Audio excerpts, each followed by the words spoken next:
Ang dami ng tatanong nito, paano pa siya makakasurvive kung tatanggalin yung Panginoon? Panoorin niyo po ito para maintindihan niyo po yung story ni Warrior. Yes, si Warrior po hanggang ngayon hindi pa po alam kung na-aksidente ba siya or sadyang ginanyan po yung kanyang bibig. Tinry naman pong ibalik kaso nga lang dahil matagal na pong ganyan yung kalagayan niya, nabulok na po yung buto. Kaya kung ibabalik po yan, mabubulok lang din po and madadami na po yung iba. Pero si Warrior po, eto na po siya ngayon.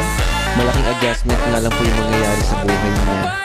Ngayon, paano nga ba siya kakain? So si Warrior po, forever na po siya mag-wet food kasi hindi na nga po siya makakanguya. Pero tinatry niya naman po yung best niya na mabuhay pong mag-isa. Pero dahil nga po ganito na po yung cases niya, talagang kailangan na po siyang isupport. Kung nung una po hindi po siya nakakalakad, ngayon po napansin nyo, ayan, marunong na nga rin po siya bumalik sa higaan niya.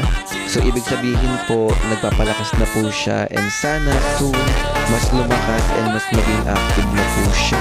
Sa ngayon, ito naman po muna yung update sa kanya para mas makapagpahinga po siya.